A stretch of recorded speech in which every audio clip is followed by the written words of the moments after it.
नमस्ते साथियों। अर्धवार्षिक परीक्षा 2021-22 कक्षा 12th रसायन विज्ञान का हाफ ईयरली का पेपर आपके सामने है।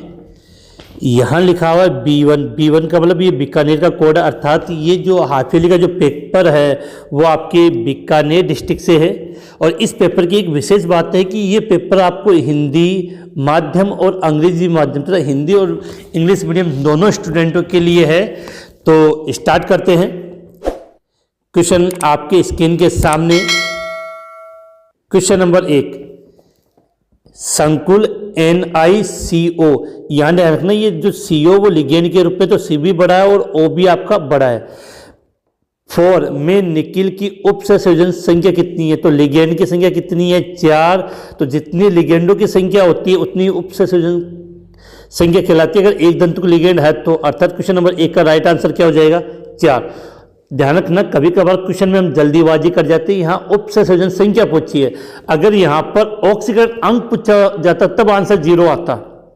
इसके बाद क्वेश्चन नंबर 2 आपके सामने कि C6H5 CH2 CH CH2 plus HBr peroxide. आप सभी जानते हो कि अगर HBr के साथ प्रोक्साइड होता है तो अभिक्रिया एंटी मार्कोनिकॉफ के नियम से होगी, और एंटी मार्कोनिकॉफ का नियम लागू होगा तो Br इस कार्बन से जुड़ेगा और आपका हाइड्रोजन इस कार्बन से जुड़ेगा।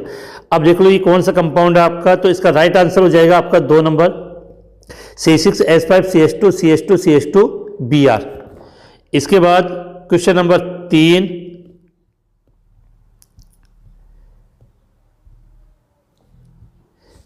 ऐसे मतलब विलेय और विलायक जिसमें दोनों ठोस हो का उदाहरण है।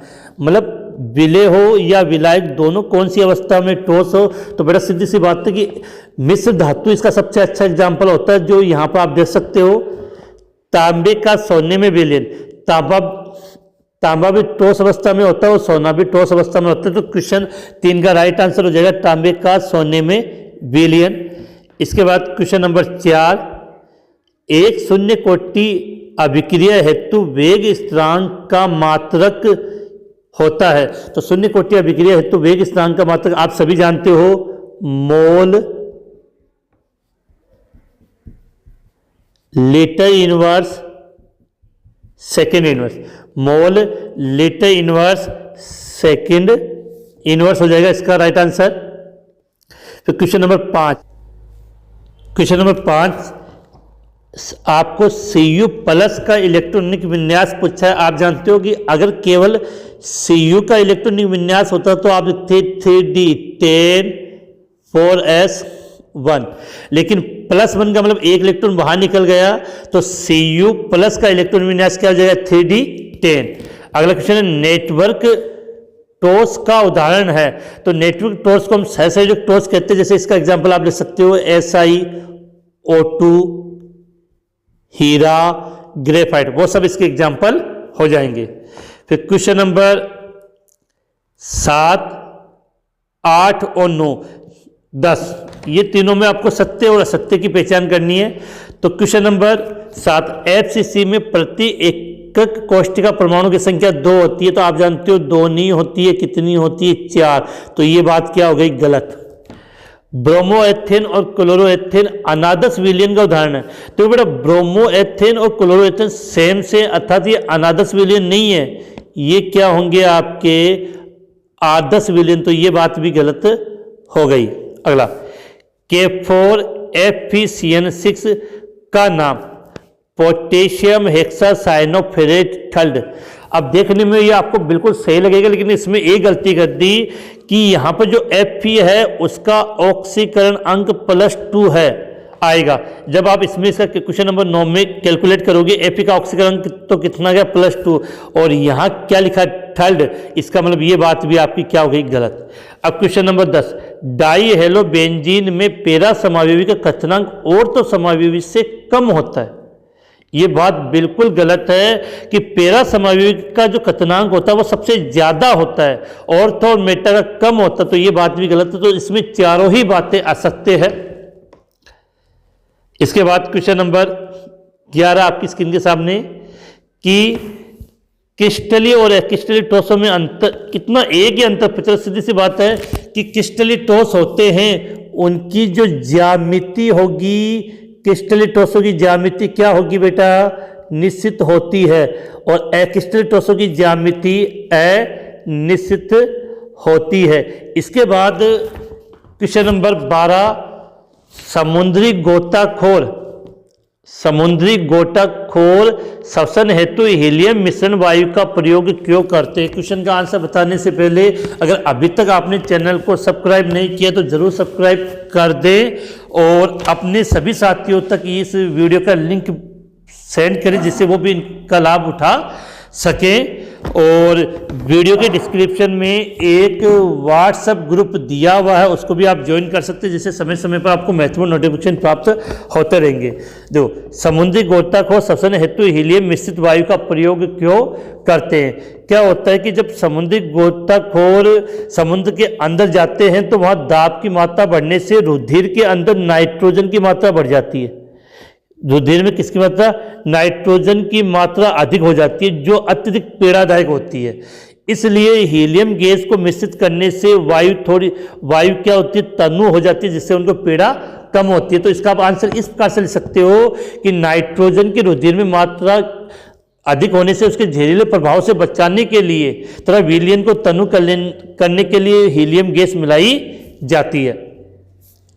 इसके बाद क्वेश्चन नंबर 13, क्या पूछा आपको, सैंड मेर या सैंड मायर अभिक्रिया।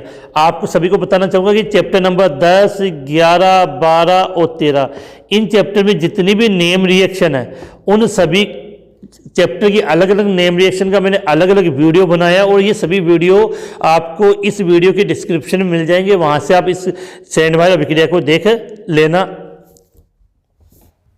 नंबर 14, युग के कॉपर सिक्के या सिल्वर युग के सिक्के में कौन सी धातु। बेटा इस प्रश्न में कुछ कन्फ्यूजन है, समझ में आने कि युग के कॉपर सिक्के और सिल्वर युग के सिक्के में कौन सी धातु। इसको मैंने ट्राई किया था बुक में, ये कहीं पर भी अपनी इस एनसीईआरटी बुक में मुझे कहीं पर भी क्वेश्चन नहीं मिला, तो इस क्वेश्चन को छोड़ने और अगले वाले क्वेश्चन की तरफ हम आगे बढ़ते हैं। इसके बाद क्वेश्चन नंबर 15 आपकी स्क्रीन के सामने कि आयरन निष्कर्षण हेतु काम में ली जाने वाली वात्या भट्टी का नामांकित चित्र बनाइए।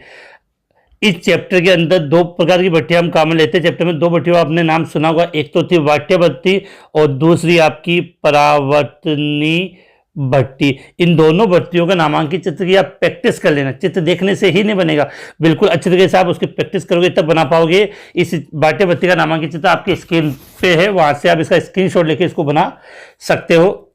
क्वेश्चन नंबर 16 आपका नेक्स्ट कि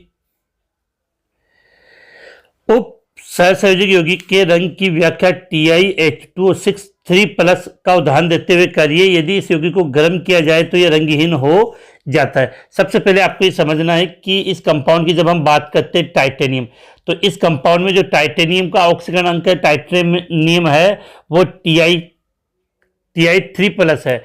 तो जब आप इसको आयनिक इलेक्ट्रॉन की संख्या निकालोगे तो Ti3+ में एक आयनिक इलेक्ट्रॉन होता है और एक आयनिक इलेक्ट्रॉन होने के कारण ये कंपाउंड आपका रंगीन होता है। क्या होता है? रंगीन होता है। लेकिन अब जो क्वेश्चन क्या है, गर्म करने पर यह रंगीन हो जाता है, क्योंकि जैसे ही आप इस कंपाउंड को गर्म करोगे तो ये जो जल का अणु जो लिगेंड के रूप में वो बाहर निकल जाएगा। जल का अणु लिगेंड के रूप में है वो बाहर निकल जाता है। इस कारण से ये कंपाउंड क्या हो जाता है? आपका रंगहीन हो जाता है। इसके बाद क्वेश्चन नंबर 17, आप बैक्टीरिया की अणुसंख्यता और कोटि में दो अंतर लिखिए। जो एक तो अंतर सीधा सा है कि अणुसंख्यता है वो एक सैद्धांतिक मान होता है। कैसा मान है? सैद्धांतिक मान है। अभिक्रिया की अणुसंख्यता और कोटि में अंतर करना है। तो अभिक्रिया की जो अणुसंख्यता है वो आप सब जानते हो ये कैसा मान है? ये एक सैद्धांतिक मान होता है। अभिक्रिया की अणुसंख्यता सैद्धांतिक मान होता है, जबकि कोटि है वो ज्ञात किया जाता है, अर्थात प्रायोगिक मान होता है। अणुसंख्यता आप सभी भी जानते हो कि अणुसंख्यता का मान कभी भी 0 नहीं होता, शून्य नहीं हो सकता, जबकि कोटि है वो शून्य हो सकती है। इसके अलावा एक और अंतर दो हो गए, तीसरा अंतर में लिख सकते हैं कि अणुसंख्यता का मान सदैव पूर्णांक में होता है, अणुसंख्यता का मान सदैव पूर्णांक में होता है, जबकि कोटि का मान पूर्णांक के साथ भिन्नात्मक, अर्थात जैसे आप 1.5, 2.5, 2.5, 3.5, 1.5 ऐसा भी हो सकता है। तो क्वेश्चन नंबर 17 का पहला ये हो चुका है। अब जो दूसरा कि प्रथम कोटि अभिक्रिया हेतु अर्ध आयुकाल 10 वर्ष है, प्रथम कोटि अभिक्रिया हेतु अर्ध आयुकाल 10 वर्ष है, इसको 99.9% पूर्ण होने में कितना समय लगेगा? अगर आपको याद हो तो इस प्रकार का जो सवाल है वो अपनी बुक के अंदर सिद्ध करने का दिया हुआ है। तो क्वेश्चन नंबर 17 के इस क्वेश्चन का आपको मैंने हल किया हुआ, उसका वीडियो का जो लिंक है इस वीडियो के डिस्क्रिप्शन में डाल दिया, वहां से आप इसको कंप्लीटली देख लेना, जिससे आप इसको इजीली समझ पाओगे। इसके बाद हम नेक्स्ट क्वेश्चन की तरफ आगे बढ़ते हैं। लेंथेनाइड अंकुचन का मुख्य कारण, या लेंथेनाइड संकुचन है उसका मुख्य कारण क्या होता है? तो क्वेश्चन नंबर 18 के लिए हम लिखेंगे कि ये सभी आप जानते हो कि लेंथेनम से जब हम ल्यूटेशियम की तरफ जाते हैं, लेंथेनम से ल्यूटेशियम की तरफ हम जाते हैं तो इनके आकार में क्रमिक कमी आती है, आकार में लगातार कमी आती है, उस कमी को हम क्या बोलते हैं? लेंथेनाइड संकुचन। इसका मुख्य कारण होता है कि डी ब्लॉक तत्वों की जो आकार, इनके आकार के दो रीजन यहाँ लागू होते हैं। एक तो आपका बोलते हैं प्रभावी नाभिकीय, प्रभावी नाभिकीय आवेश, और दूसरा होता है इनका परिरक्षण प्रभाव, दूसरा होता है इसमें परिरक्षण प्रभाव। तो लेंथेनाइड संकुचन में जो लेंथेनाइड तत्व होते हैं उनमें इलेक्ट्रॉन बनने, आपने ये देखा होगा कि n-2, n-1 और n-1d और ये f होता है। तो इलेक्ट्रॉन दो आंतरिक कोष में भरे जाते हैं, जिससे ये परीक्षण प्रभाव जो नगण्य हो जाता है। इस कारण से यहाँ पर केवल एक ही प्रभाव लागू होता है, जिसको हम बोलते हैं प्रभावी नाभिकीय आवेश, और प्रभावी नाभिकीय आवेश के कारण लगातार आकार में कमी आती है। ये इसका लेंथेनाइड आकुंचन का मुख्य कारण है। इसके बाद क्वेश्चन नंबर 19, एक प्रोटीन के 200 सेमी क्यूब जलीय विलयन, एक प्रोटीन के 200 सेमी क्यूब जलीय विलयन में 1.26 ग्राम प्रोटीन है।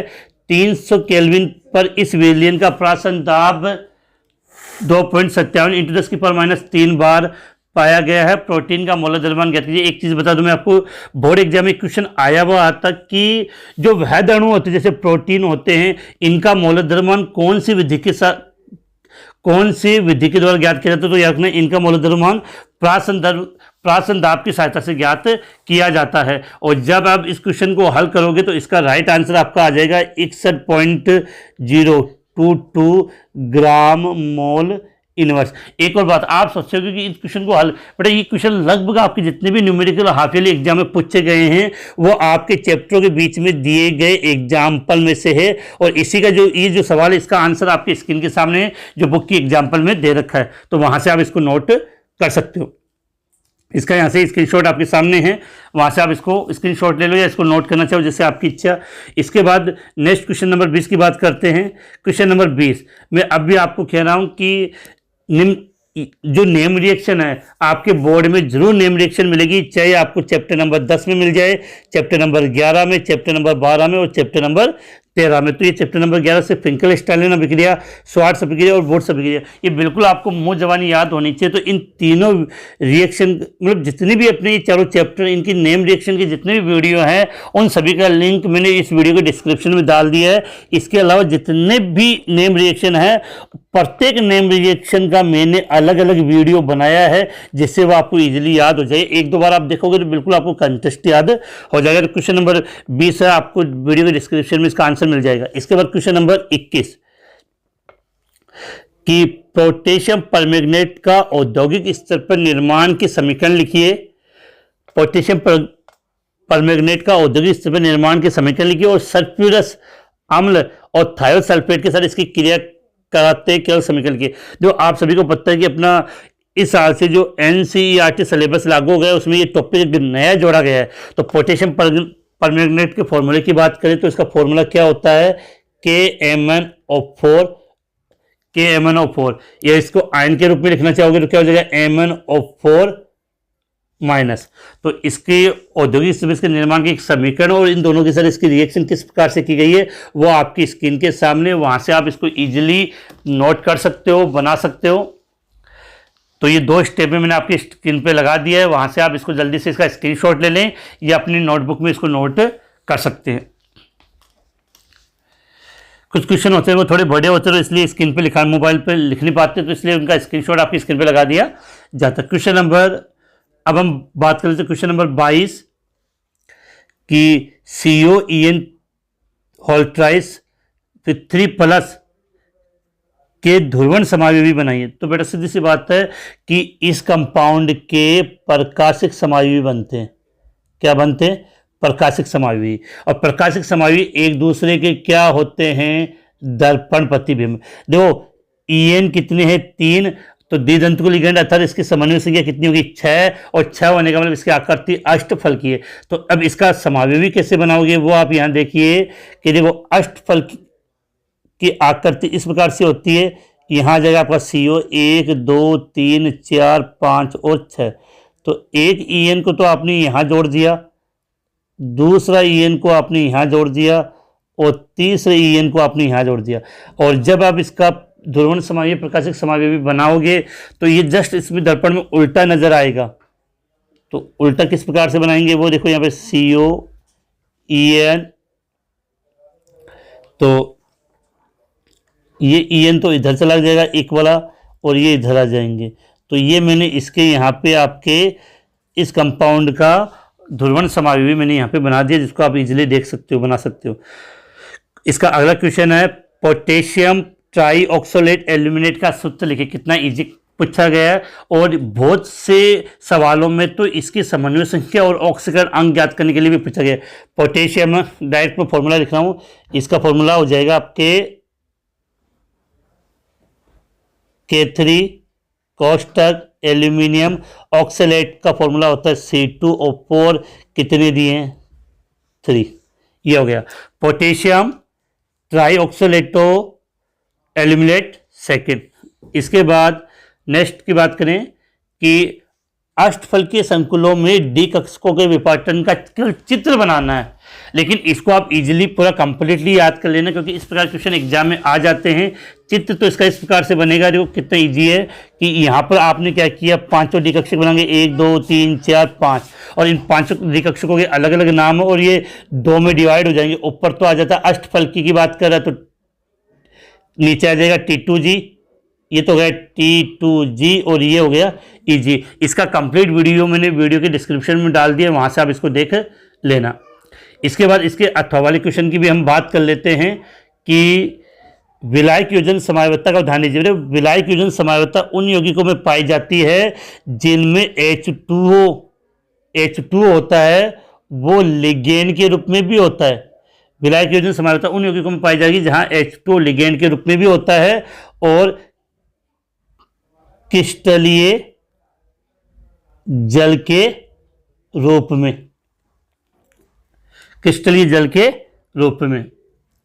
इसके अगर एग्जाम्पल अगर हम लिखना चाहें तो इसका एक एग्जाम्पल इस प्रकार से हम शायद लिख सकते हैं कि FeH2O6 कोष्टक बंद Cl3। एक तो हमने ये लिख दिया, दूसरे में एक Cl अंदर ले लो और H2O को बाहर निकाल दो, तो FeH2O5 Cl और बाहर हो गया Cl2 और यहाँ डॉट H2। तो ये इसका हमने एग्जाम्पल लिख दिया है। इसके बाद नेक्स्ट क्वेश्चन की तरफ हम आगे बढ़ते हैं कि NiCN4 ये कंपाउंड अपने राजस्थान के अधिकांश जिलों में इसके बारे में पूछा गया है। तो इसका मैंने कंप्लीटली एक अलग से वीडियो बनाया जिससे आप इसको इजीली समझ सकते हो। फिर भी मैं इसका थोड़ा सा वो वीडियो का डिस्क्रिप्शन में लिंक मैंने दे दिया। फिर भी हम थोड़ी सी बात कर लेते हैं कि देखो इसके समन्वय संख्या कितनी है, 4। तो 4 में 2 संकरण होते हैं sp3 और sp DsP2। अब जो प्रबल लिगेंड है तो इलेक्ट्रॉनों का युग्मन होगा, इस कारण से इसमें संकरण हो जाएगा DsP2। और DsP2 होने का मतलब इसकी आकृति वर्ग समतलीय होगी। वर्ग समतलीय में ये Ni यहाँ जाएगा और चारों Cn इसके सतह पर जुड़ जाए, एक Cn, दूसरा Cn, तीसरा Cn और चौथा Cn और पूरे के ऊपर -2। अब चुंबकीय प्रकृति, तो प्रबल लिगेंड होने से इलेक्ट्रॉनों का युग्मन हो जाता है, इसके कारण इसमें एक भी अयुग्मित इलेक्ट्रॉन नहीं होता है। इस कारण से इसकी प्रकृति प्रति चुंबकीय होती है। कैसी होती है?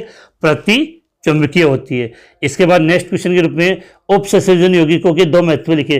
देखो इसके लिए तो आपको कुछ महत्वपूर्ण बातें ऐसे, जैसे क्लोरोफिल, बहुत बार एग्जाम में क्वेश्चन पूछा गया है कि क्लोरोफिल होता है वो मैग्नीशियम धातु का उपसंयोजन यौगिक होता है। एक आपने सुना होगा हीमोग्लोबिन, हीमोग्लोबिन आयरन धातु का उपसंयोजक यौगिक होता है। और एक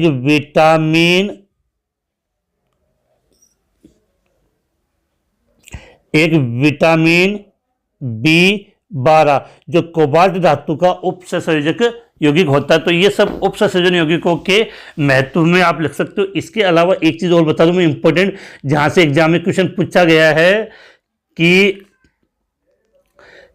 इसी उपसंयोजन यौगिक में एक कंपाउंड होता है PTNS32Cl2। इस कंपाउंड को हम बोलते हैं सीस प्लाटिन। क्या कहते हैं इसको? सीस प्लाटिन। और इस कंपाउंड का उपयोग ट्यूमर की वृद्धि को रोकने में, अर्थात कैंसर के उपचार में, ट्यूमर की वृद्धि को रोकने में, या आप बोल सकते कैंसर के उपचार में इसका उपयोग किया जाता है। इसके बाद ये आपका पेपर समाप्त है। तो उम्मीद है कि मैंने इस पेपर को अच्छी तरीके से हल करवा दिया है, और जो क्वेश्चन बड़े थे उन सभी का लिंक मैंने वीडियो के डिस्क्रिप्शन में दे दिया है, वहां से आप देख सकते हो। और पेपर की PDF अगर प्राप्त करनी है तो उसका भी लिंक वीडियो के डिस्क्रिप्शन में दे दिया है। और आज की क्लास यहीं समाप्त होती है।